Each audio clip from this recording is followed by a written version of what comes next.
Hi, this is George the Pelican in the Wilderness.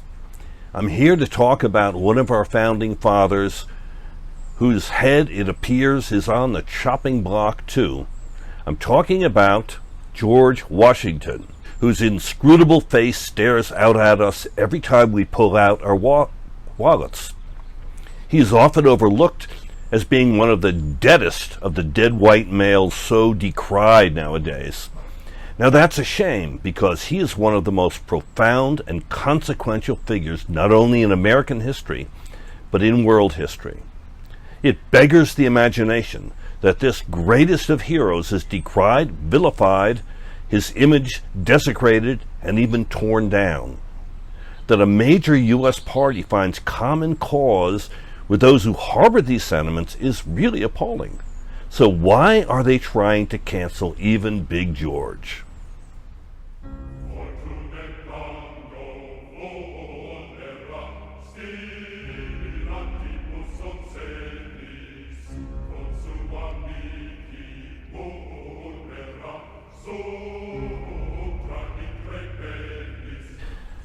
There are so many aspects of his life that bear scrutiny.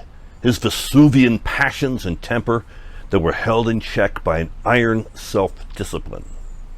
His sheer physicality, he was 6'3" in an era when 5'7" was a very tall man. He could both intimidate and inspire any gathering.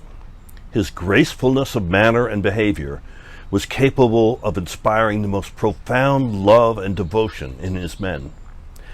But what is often overlooked is one profound insight that guided his thinking and acting throughout his career: the impossibility of motivating and leading men contrary to interest. Quote, "Men may speculate as they will. They may talk of patriotism. They may even draw a few examples from current history. But whoever builds upon it as a sufficient basis for conducting a long and bloody war will find themselves deceived in the end. For a long time it may of itself push men to action, to bear much, to encounter difficulties, but it will not endure unassisted by interest. The suddenly resurgent left ignores this fact at the peril of severe social disruption. The likes of AOC or Bernie Sanders are basically asking us to somehow give up our white privilege, cast dirt upon our heroes, and destroy our economy for doubtful climate results, unproven but ardently asserted. As Washington said, it will not endure unassisted by interest. It was this fundamental insight that guided Washington through the uncharted political wilderness and kept him from wandering off into this or that ideological thicket. Rather than a gathering of wise philosophers, our founding fathers were a fractious, egotistical, sometimes cowardly, and always contentious group of men who came from vastly different countries and backgrounds. Washington was never swayed or tempted to ally with one camp or another, and succeeded as being the one indispensable man.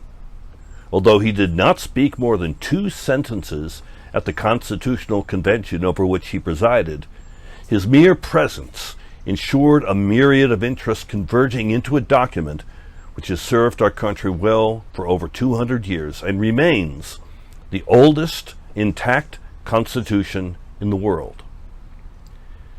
It was this radical realism that made George Washington the truly indispensable man.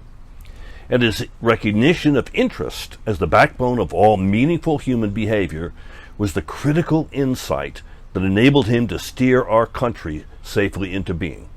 Let's keep the old guy. We need his kind of judgment, courage, and self-control now more than ever before.